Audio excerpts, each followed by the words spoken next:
Nasib para terdakwa perintangan penyidikan kasus pembunuhan Yosua sudah diputuskan.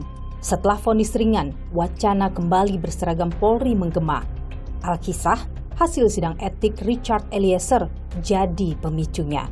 Keputusan Komisi Etik tidak memecat terpidana pembunuhan Yosua ini dianggap bisa jadi angin segar bagi para pelanggar etik kembali bertugas.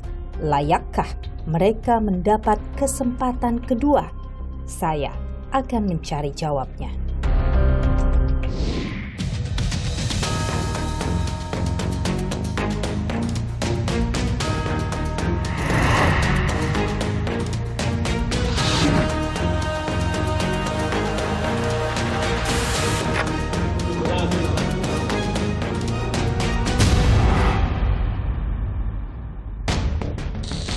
Menjatuhkan dengan pidana penjara selama 10 bulan dan denda sejumlah 10 juta rupiah.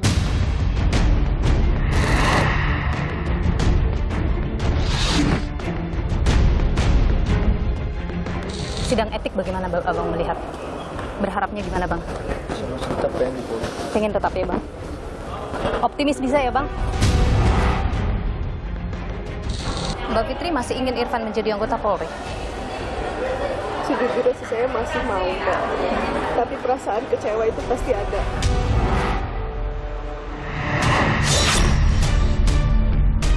Nama Richard Eliezer Surya Mumiu, pangkat berada NRP 9805-869. Vonis yang diberikan dalam sidang kode etik pada Eliezer ini menjadi jurisprudensi pada kasus-kasus yang lain. Kalau menjadi patokannya adalah peraturan kepolisian 7 tahun 2022 itu, mereka juga berhak Untuk kembali? Untuk kembali. Meskipun kalau saya secara pribadi, ya sebaiknya Anda tetap... Dalam kasus ini, mereka ini adalah diperintah.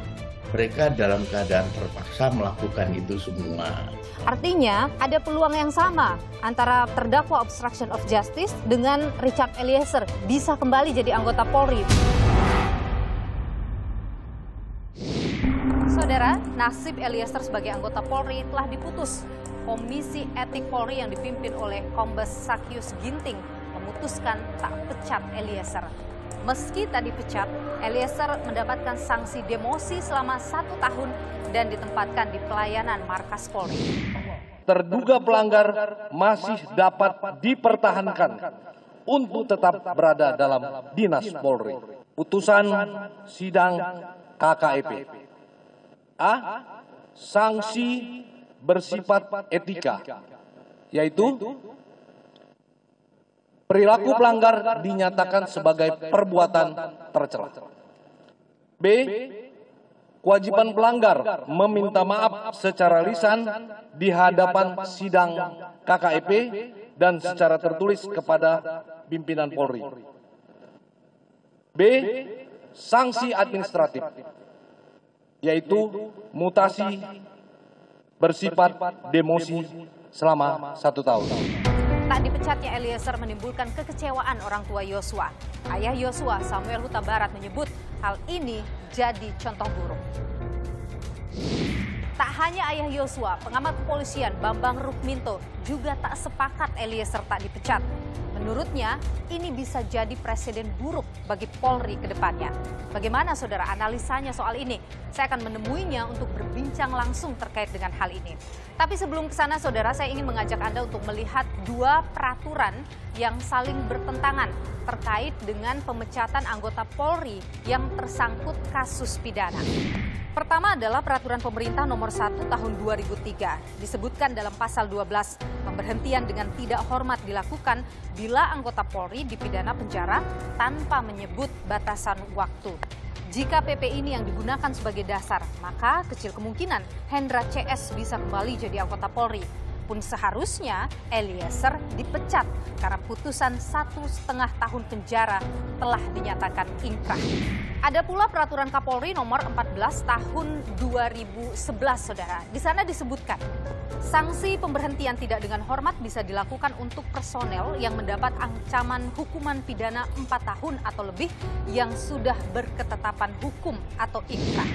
Jika ini yang digunakan oleh Polri, maka masih ada peluang bagi Hendra dan juga kawan-kawan untuk bisa kembali menjadi anggota Polri jika melihat vonis yang dijatuhkan pada mereka. Tapi pertanyaannya, saudara, mengapa Polri melakukan pemecatan kepada anggotanya padahal belum ada putusan tetap dari pengadilan? Bagaimana sebenarnya aturan terkait dengan pemecatan anggota Polri yang tersangkut kasus pidana? Dan bagaimana pula para terdakwa perintangan penyidikan kasus pembunuhan Brigadir Yosua melihat peluang mereka untuk bisa kembali menjadi anggota Polri? Adakah harapan dari keluarga dan juga para terdakwa bahwa mereka bisa kembali berseragam dinas Polri?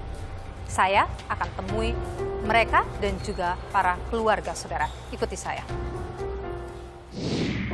Widianto tanpa ada paksaan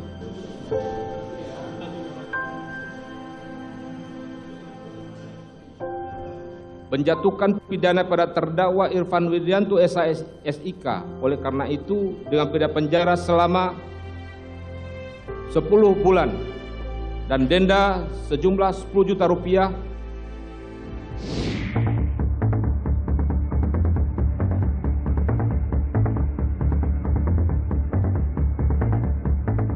Bang Irfan, boleh sedikit saja tanggapannya. Niluh, Bang. Niluh dari Kompas TV, tanggapannya sedikit aja, Bang. Gimana, Bang, setelah vonis ini? Terima 10 bulan, gimana? Dari awal saya katakan ini semua resiko tugas buat saya. Oke. Saya berharap saya masih bisa tetap. Tapi untuk sidang etik bagaimana Abang melihat? Berharapnya gimana, Bang? Saya masih tetap pengen. Pengen tetap ya, Bang? Optimis bisa ya, Bang? Tadi, saudara, baru saja usai sidang, Irfan Widianto divonis 10 bulan penjara. Satu hal yang ia sebutkan bahwa ia menerima ini sebagai resiko atas pekerjaannya sebagai anggota Polri. Dan terkait dengan sidang etik yang menanti dirinya juga, ia menyebut bahwa ia berharap masih terus menjadi anggota Polri. Saya akan coba untuk temui pihak keluarga, istri dan orang tua Irfan yang kemudian juga hadir dalam persidangan ini. Kita coba temui, saudara. Saya Niluh dari Kompas TV, Pak. Terkait dengan putusan vonis yang disampaikan tadi oleh Hakim 10 bulan penjara, bagaimana melihat ini, Bapak dan Ibu? Ya, bisa. Menerima itu? Nanti yang bersangkutan aja, mana yang bersangkutan. Jadi anaknya aja. Caranya ya. Serahkan pengacaranya. Masih ada harapan untuk kembali Irfan menjadi anggota Polri dengan vonis ini? Atas doanya Kami semuanya. berharap Kami meminta sama Bapak Kapolri supaya bisa menerima kembali kakak saya sebagai polisi. Kami yakin Allah pasti dengar doa-doa kedua orang tua saya. Iya. Ini kami hanya bisa ngomong itu. Iya. Jadi untuk vonis apakah akan banding atau apa masih akan dipikirkan ya? Pikirkan nanti aja. Baik. Terima kasih Bapak. Ya. Tetap semangat. Sehat selalu Bapak. Sidang etiknya biar cepat dulu.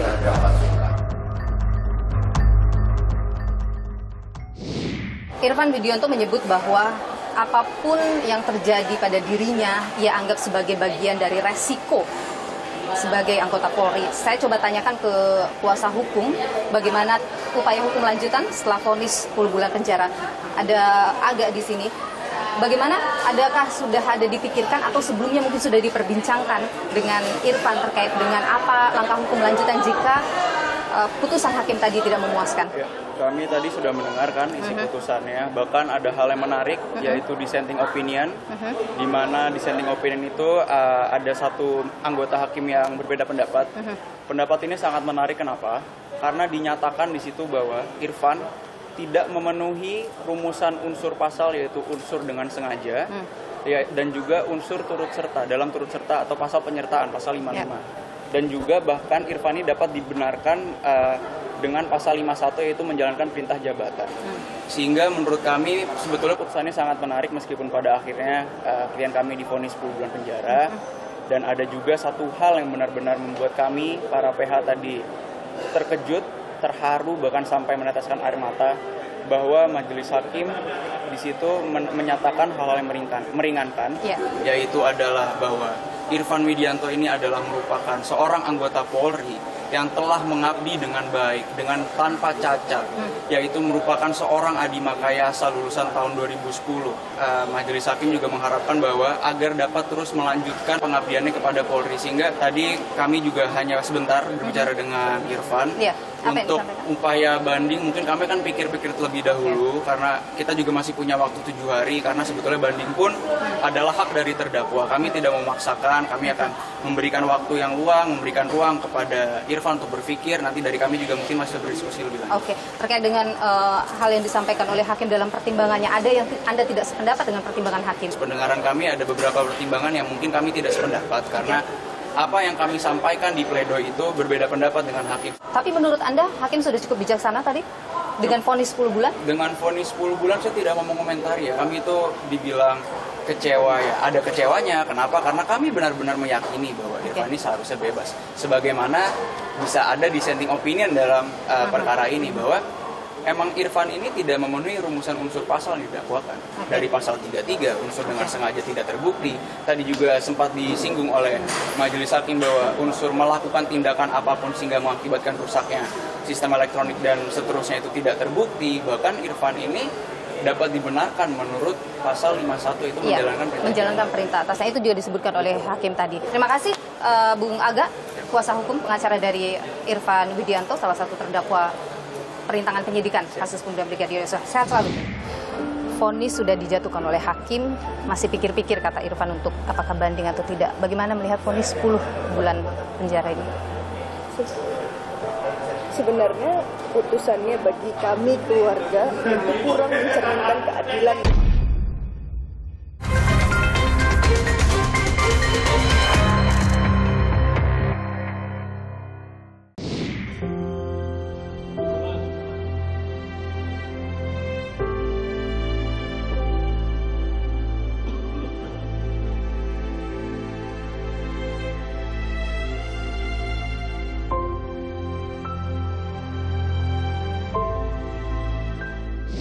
Saya sudah bersama dengan istri dari Irfan, Mbak Fitri di sini. Mbak Fitri, vonis sudah dijatuhkan oleh hakim, masih pikir-pikir kata Irfan untuk apakah banding atau tidak. Bagaimana melihat vonis 10 bulan penjara ini?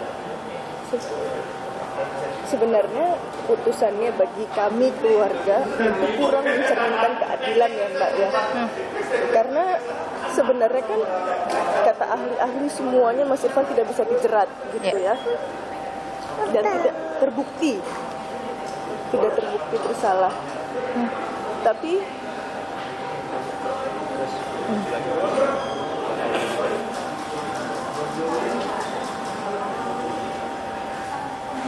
mau gimana lagi gitu loh Mbak, maksudnya Mas Irfan hanya menjalankan perintah atasan yang pada saat itu Mas Irfan berpikir bahwa itu adalah perintah yang terbaik gitu, karena hanya mengambil barang bukti dikembalikan ke penyidik. Hanya sampai situ perannya Mas Irfan gitu loh Mbak. Tapi pada saat itu ada intervensi dari Pak FS untuk dihancurkan, dihilangkan, diapapun gitu loh Mbak. Jadi itu seharusnya sudah bukan tanggung jawab Mas Irfan Kaanggi gitu loh. Tapi diberatkan pada Irfan tadi. Diberatkan pada itu yang menurut Mbak Fitri tidak tepat apa yang disampaikan menurut tadi. Saya begitu ya Mbak, karena sama seperti analoginya gini Mbak. Saya seorang dokter. Saya meminta tolong perawat saya untuk mengambilkan pisau bedah. Tiba-tiba pisau bedah itu saya ambil untuk nusuk orang, untuk melukai orang. Masa saya suruh perawat saya untuk bertanggung jawab? Kan tidak bisa. Jadi gitu kan. Ada berkeyakinan bahwa tidak ada niatan dari Irfan selain hanya mengikuti perintah. Betul. Hanya itu. Jadi menurut saya kurang adil ya. 10 bulan pun tidak layak. Menurut saya harusnya bebas kalau menurut harusnya Anda. Bebas. Karena tidak tahu itu tadi yang menjadi alasan ya. Tapi dengan 10 bulan apa yang kemudian Mbak Fitri akan lakukan? Apakah kemudian memikirkan banding ini upaya hukum lanjutannya atau bagaimana? Untuk banding kayaknya kalau menurut saya, karena kalau banding ada kemungkinan untuk bisa naik, bisa turun gitu Mbak. Jadi menurut saya karena tidak ada kepastian untuk bisa turun, Jadi menurut saya nggak usah, tapi semua keputusan lagi-lagi dari Mas Irfan. Gitu. Tadi saya sempat bertemu dengan Bang Irfan, saya bertanya, satu hal yang menarik yang disampaikan oleh suami Mbak Fitri adalah menganggap ini sebagai bagian dari resiko pekerjaan. Betul. Ia sempat juga menyatakan hal yang sama mungkin ketika Mbak Fitri bertemu dengan Irfan dan lain sebagainya. Betul, saya sempat bertanya sih, kok kamu yang kerja jujur aja mendapat resiko seperti ini gitu. Kamu nggak mau keluar aja gitu, maksudnya karena kamu udah jujur aja tetap bisa lagi gitu Mbak. Jadi saya pikir udahlah gitu, tapi Mas Irfan bilang itu resiko pekerjaan dan semua pekerjaan punya resiko gitu loh Mbak. Jadi karena dia udah bilang begitu, dia bilang kamu harus kuat, dia bilang gitu, karena aku pun udah kuat gitu. Dia bilang seperti itu ke Anda?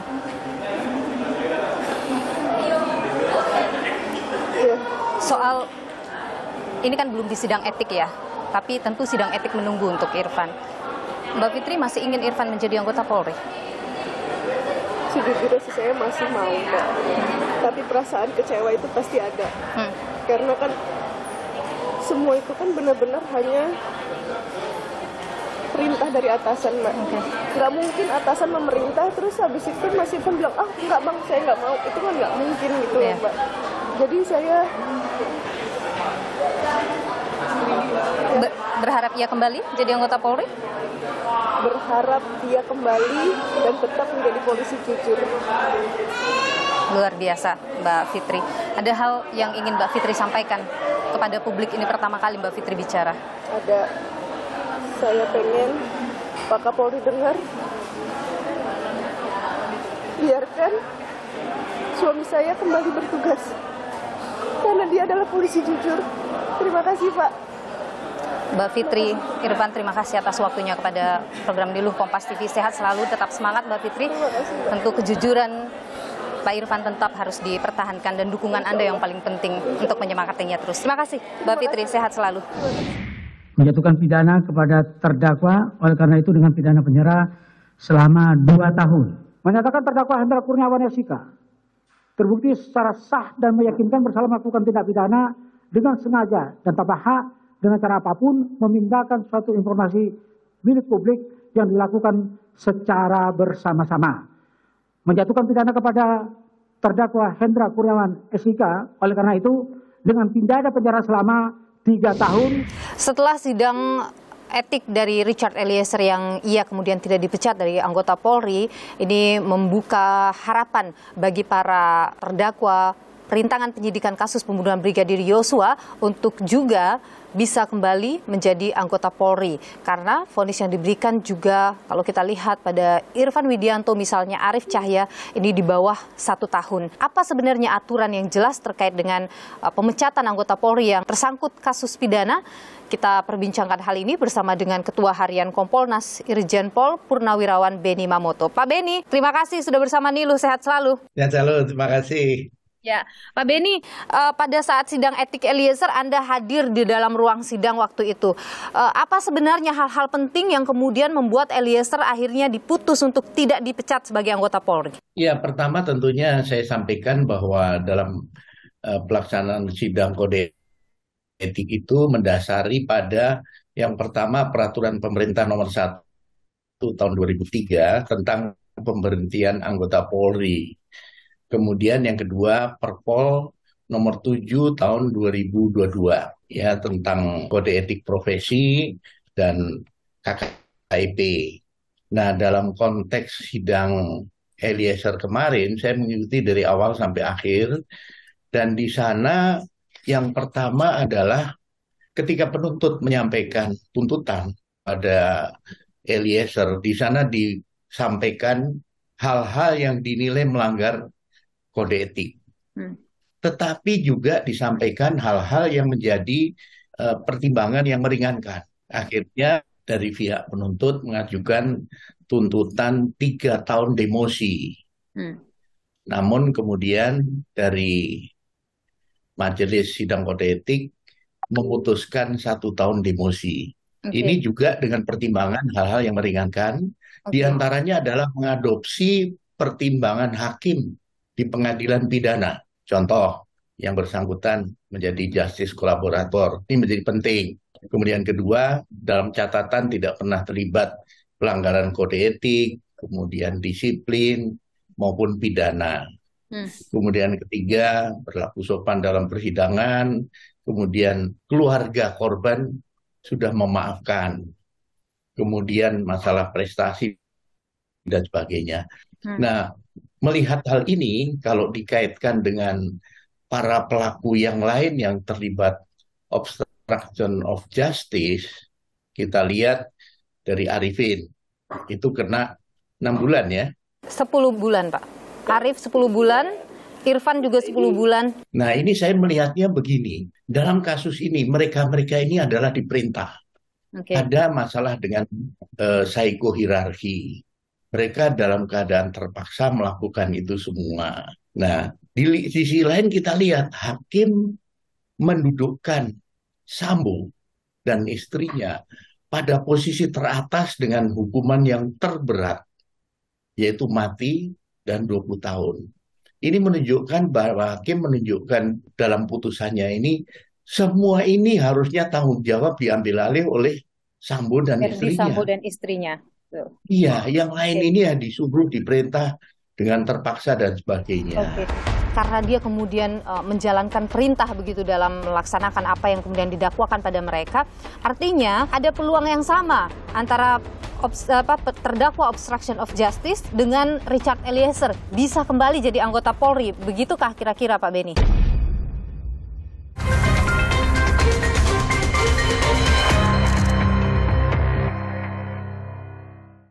Karena dia kemudian menjalankan perintah begitu dalam melaksanakan apa yang kemudian didakwakan pada mereka, artinya ada peluang yang sama antara terdakwa obstruction of justice dengan Richard Eliezer bisa kembali jadi anggota Polri. Begitukah kira-kira Pak Beni? Ya, tanpa mendahului keputusan nanti, tetapi kita tentunya bisa melihat ya. Bisa melihat faktor-faktor apa yang meringankan, faktor-faktor apa yang kemudian menjadi pertimbangan nanti Majelis Kode Etik. Kita berharap ke sana tentunya, karena kami melihat para junior ini anak-anak yang potensial. Ya. Ada lulusan, ada Irfan, Adi Makayasa, 2010. Iya, betul. Kemudian juga prestasi mereka di tugas masing-masing juga bagus, sehingga masa depannya masih panjang. Masih bisa mengabdi, masih bisa memperbaiki diri, masih bisa berprestasi. Pak Beni, kalau kita bicara soal aturan yang digunakan oleh Polri sebenarnya dalam hal PTDH atau pemecatan atau sanksi kepada anggota Polri yang tersangkut pada kasus pidana, itu sebenarnya menggunakan aturan yang mana Pak Beni? Karena kalau misalnya kita lihat nih Pak Beni, ada PP, di mana PP itu bahwa semua yang tersangkut kasus pidana melakukan pelanggaran tidak disebutkan batas waktunya, berapa lama proses penahanan dia harus di PTDH. Tapi ada juga Perkap nomor 14. Di situ ada soal batas waktu disebutkan kalau misalnya dia lebih dari 4 tahun ke atas begitu dan itu sudah dinyatakan inkrah, dia di PTDH. Ada juga Perpol yang baru juga. Nah, ini sebenarnya yang mana yang digunakan oleh Polri dalam hal PTDH? Ya, dalam kasus ini di persidangan Eliezer kemarin itu menggunakan dua. Satu PP nomor 1 tahun 2003, yang kedua Perpol nomor 7 tahun 2022. Perkap tidak digunakan lagi ya Pak Beni ya? Iya, ketika pembacaan tuntutan maupun putusan, rujukannya dua itu. Dan di sini yang perlu kami tegaskan adalah contoh ya, pasal 11, pasal 12, pasal 13 dari PP ya, anggota kepolisian yang diberhentikan tidak dengan hormat apabila melakukan tindak pidana, terpenuhi unsurnya ya, kemudian melakukan pelanggaran, meninggalkan tugas atau hal lain. Pasal 12, anggota Polri diberhentikan tidak dengan hormat dari dinas kepolisian apabila dipidana penjara berdasarkan putusan pengadilan yang telah mempunyai kekuatan hukum tetap. Eliezer terpenuhi dan menurut pertimbangan pejabat yang berwenang tidak dapat dipertahankan untuk tetap berada dalam dinas kepolisian. Pertimbangan pejabat yang berwenang inilah yang dilaksanakan di sidang kode etik. Oke, jadi tergantung masing-masing komisi etiknya begitu ya, Pak Beni ya. Oke. Karena kalau misalnya dalam peraturan itu disebutkan harus ada sudah berkekuatan hukum tetap, tapi kalau kita lihat dalam kasus misalnya terdakwa obstruction of justice belum ada kekuatan hukum yang tetap, tapi PTDH sudah dilaksanakan lebih dulu pada Hendra dan kawan-kawan, kecuali Irfan ya. Irfan sampai dengan hari ini belum dilakukan sidang etik. Bagaimana itu Pak Beni? Ya, ini tentunya situasi pada saat itu dilihat dari levelingnya ya. Mereka adalah level-level yang tinggi, level-level yang seharusnya punya kalkulasi tersendiri dalam hal menyikapi perintah itu. Brigjen, Kombes ini kan harusnya lebih mampu dia menganalisis, lebih sensitif, lebih peka. Ketika ada perintah yang janggal, dia harusnya lebih kritis dibanding seorang Eliezer yang diperintah pimpinan yaitu dilaksanakan. Nah, itu satu. Kemudian kedua, toh mereka juga masih punya ruang untuk banding. Karena ada juga kan beberapa kasus misalnya di Polri yang kami catat Pak Beni yang juga melakukan pelanggaran tapi belum juga di sidang etik. Misalnya saja ada Napoleon, Prasetyo, itu belum sampai sekarang belum ada sidang etiknya. Kemudian kalau kita mundur lagi ada kasus Brotoseno misalnya, itu setelah selesai proses hukumnya, pidananya, baru kemudian ada sidang etik dan beberapa kasus yang lain. Artinya berbeda-beda, padahal mereka juga punya tingkat jabatan yang tinggi dan kepangkatan yang juga tinggi. Nah, ini sepertinya tidak ada rujukan yang jelas atau bagaimana sebenarnya Pak Beni? Betul, hal itu juga kami pertanyakan. Ini bagaimana? Ini kok sudah, ini kok belum, dan sebagainya. Ya. Secara aturan juga sebenarnya sudah jelas yang tadi Pak Beni jelaskan bahwa pidananya itu selesai, inkrah, kemudian baru etik dilakukan, kan begitu ya Pak Beni ya, secara aturan sebenarnya. Kalau menurut PP seperti itu bunyinya. Kalau begitu, sekarang ini yang sudah di PTDH, ketika kemudian ancaman hukumannya di bawah 4 tahun atau vonisnya di bawah 4 tahun dan itu inkrah, mungkinkah mereka diterima bandingnya dan kembali jadi anggota Polri? Itu semua kembali kepada pimpinan Polri ya, nanti ketika sudah proses banding berjalan, mungkin ada pertimbangan khusus, mungkin akan melihat setelah Sambo dihukum maksimal, artinya tanggung jawab ditarik ke atas, nah ini mungkin akan ada pertimbangan lain dari pimpinan Polri. Pak Beni, kalau ada komentar yang muncul juga bahwa ketika para pelanggar diterima lagi menjadi anggota Polri, itu akan jadi presiden buruk bagi Polri ke depannya. Kalau Anda sendiri sepakat dengan itu? Yang pertama, kita tentunya perlu menghormati putusan yang diambil ya, karena tentunya ketika memutus sudah mempertimbangkan banyak faktor. Yang sering dipertanyakan adalah bagaimana nanti ketika dia kembali ke Polri, penerimaan oleh sesama anggota itu bagaimana, kemudian ke depan seandainya ada yang melakukan pelanggaran namun sanksinya lebih berat, itu bagaimana. Jangan sampai kemudian ada yang merasa wah ini tidak adil, kenapa si A bisa PTDH, si B tidak, padahal kasusnya setara lah. Pak Beni, apa yang bisa jadi catatan bagi Polri setelah kasus Verdi Sambo ini? Menurut saya perlu penjabaran dalam hal implementasi Perpol. Ketika anggota menerima perintah yang melanggar norma hukum, itu wajib menolak. Setelah wajib menolak, mereka wajib melaporkan ke atasan pemberi perintah. Pertanyaannya, ini bagaimana mekanismenya, bagaimana perlindungannya, sehingga betul-betul yang melapor itu nanti merasa nyaman dan tenang. Kalau ini bisa berjalan, saya yakin akan jauh lebih baik kondisinya. Artinya para atasan yang memerintah anak buahnya itu perintahnya itu melanggar norma hukum, norma agama, norma kesusilaan, dia akan berpikir 2 kali untuk memberi perintah itu. Betul. Artinya perlu ada revisi lagi Perpolnya Pak Beni? Kalau menurut Anda? Menurut saya penjabarannya saja, bentuk implementasinya kan perlu. Karena terus terang banyak hal anggota akhirnya melanggar karena perintah pimpinan. Kemudian hikmah yang bisa diambil dari sini adalah tentunya perbaikan ke dalam, reformasi kultural ini menjadi penting, bagaimana atasan menjadi contoh, menjadi role model anak buahnya, bagaimana atasan langsung itu bertanggung jawab terhadap pengawasan ke anggotanya. Kalau pengawasan melekat ini berjalan, maka pelanggaran-pelanggaran itu bisa diminimalisir. Baik, Irjen Pol Purnawirawan Benny Mamoto, Ketua Harian Kompolnas. Terima kasih sudah berbagi informasi dan pandangan di Niluh. Sehat selalu Pak Benny. Terima kasih.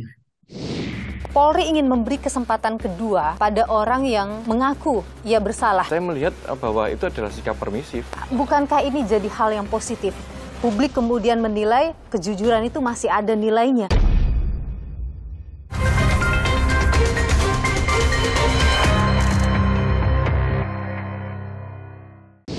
Nama Richard Eliezer Surya Mumiu, pangkat Barada. Terduga pelanggar masih dapat dipertahankan untuk tetap berada dalam dinas Polri. Menjatuhkan dengan pidana penjara selama 10 bulan. Pengen tetap ya Bang?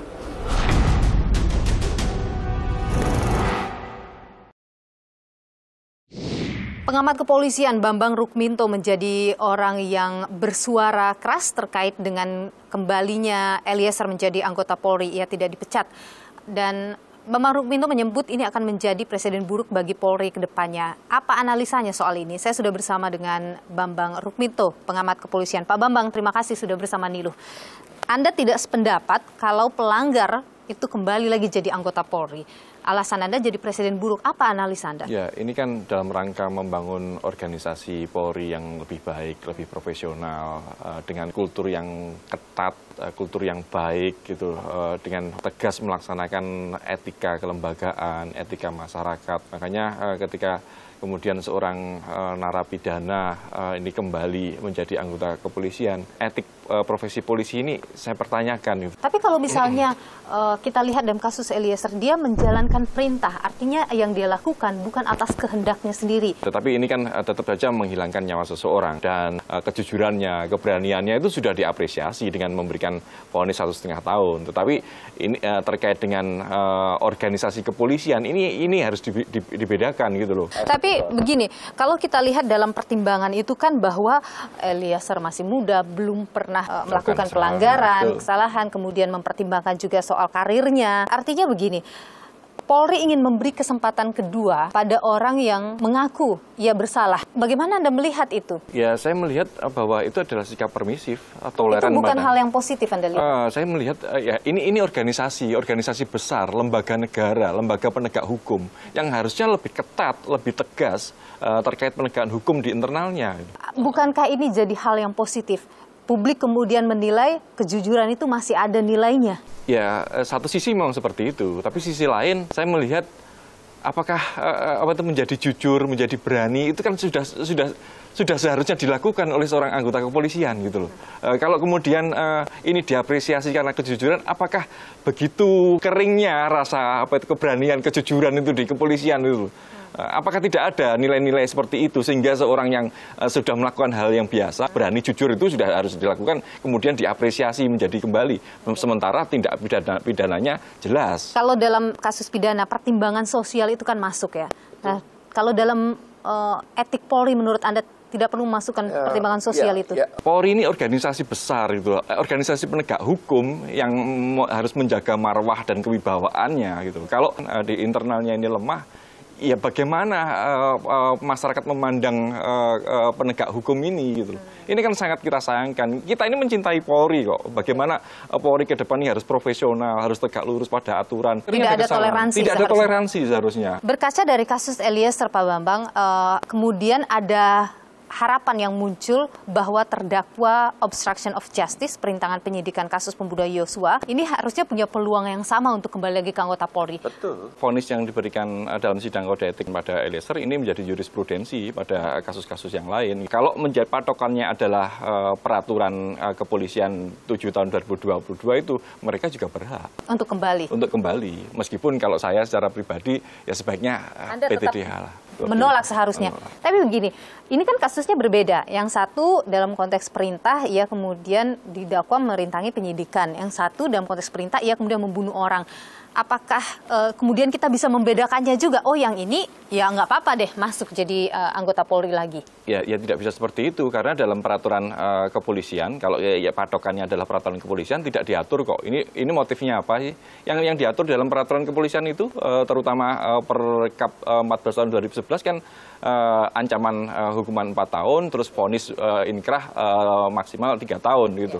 Kalau lebih kurang dari itu ya semuanya berhak masuk seperti itu. Kalau kita lihat kan dalam kasus Verdi Sambo ini kan ada banyak sekali ya anggota Polri yang terseret dalam kasus ini. Ada yang didemosi bahkan sampai 8 tahun. Kemudian ada juga yang kena obstruction of justice dan harus menjalani pidana penjara begitu. Kalau Anda melihat apa yang harus dibenahi? Ya pembenahannya sebenarnya bukan hanya pada Polri ya, tapi pada struktur negara ya terkait dengan kewenangan yang diberikan kepada Polri. Bukan SDM-nya? SDM itu hanya pernik kecil saja. Akar masalah ini terkait dengan kewenangan yang diberikan negara kepada Polri yang sangat besar. Gitu. Yang mana?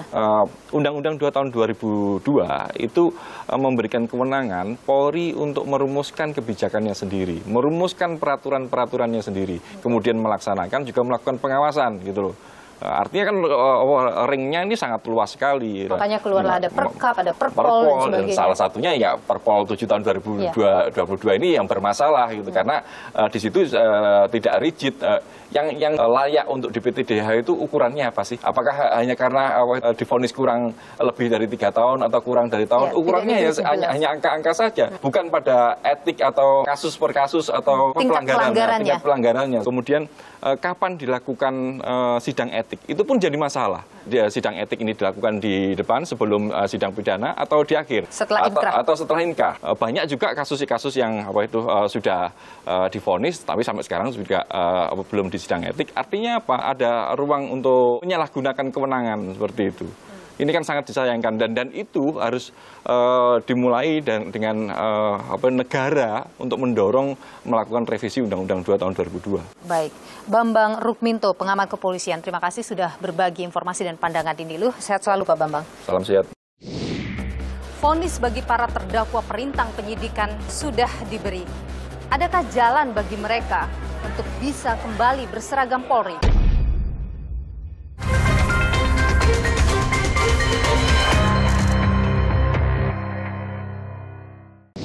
Nama Richard Eliezer Surya Mumiu, pangkat berada. Terduga pelanggar masih dapat dipertahankan untuk tetap berada dalam dinas Polri. Menjatuhkan dengan pidana penjara selama 10 bulan. Pengen tetap ya Bang?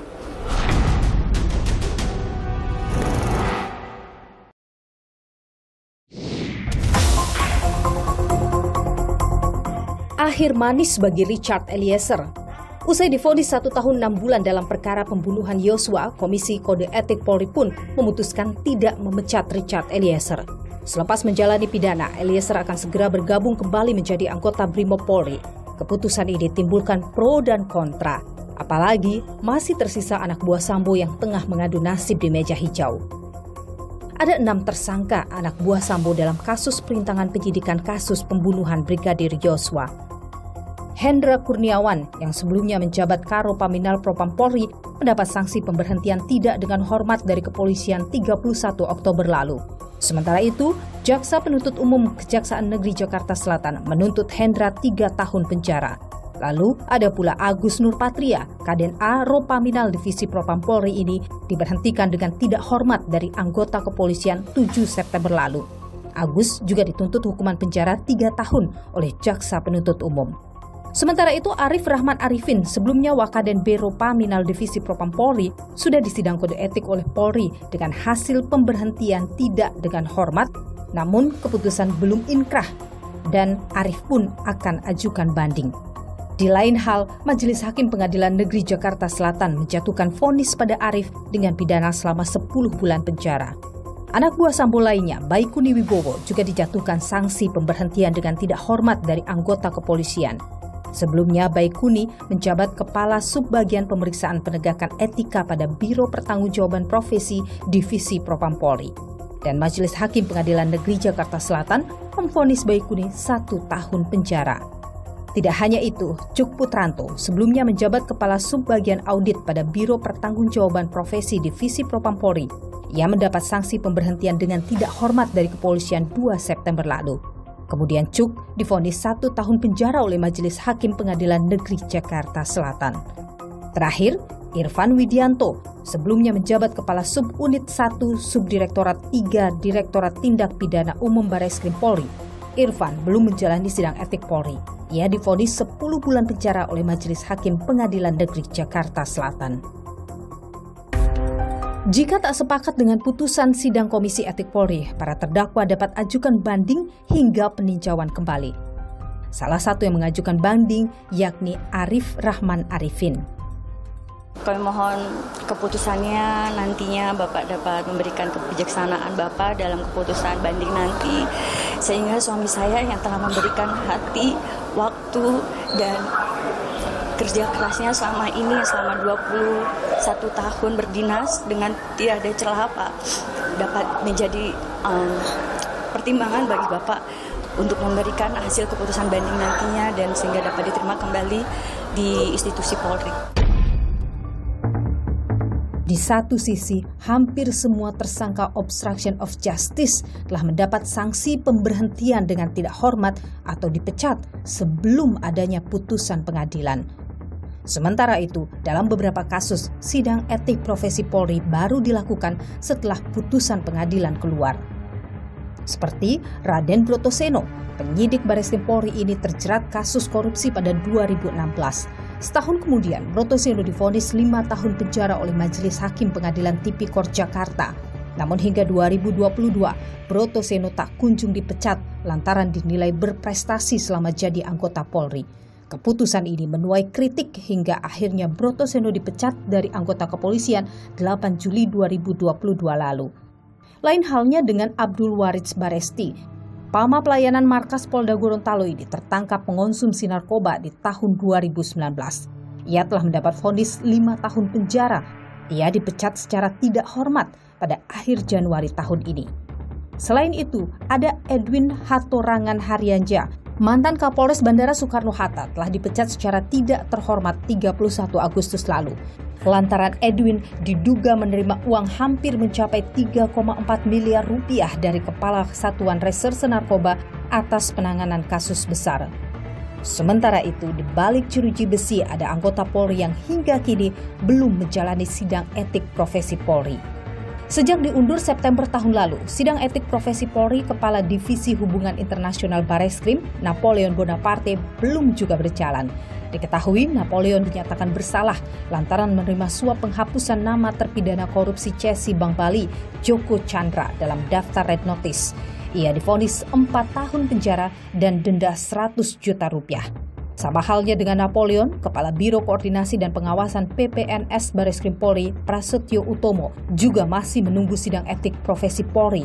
Ia menyalahgunakan wewenang dalam kasus Joko Chandra, yakni mengeluarkan surat jalan bagi mantan buron tersebut. Keadilan sebaiknya tak hanya hadir di ruang sidang pidana, tetapi juga di ruang sidang etik anggota Polri. Sebagai institusi penegak hukum, kebijaksanaan Polri menyikapi kasus yang tengah mendera anak buahnya akan menjadi tolak ukur publik terhadap integritas Korps Bayangkara. Kecintaan pada institusi Polri hendaknya ditujukan lewat kepatuhan pada nilai institusi. Pandai memilah mana perintah atasan yang layak dilaksanakan, bukan berasas asal bos senang. Karena menjadi abdi negara berarti mengabdi pada kebenaran yang bermuara keadilan untuk masyarakat. Kesempatan kedua bagi pencoreng institusi mungkin saja layak diberi. Namun sekali lagi, ini harus jadi pelajaran besar bagi insan Polri. Saya, Niluh Puspa, sampai jumpa.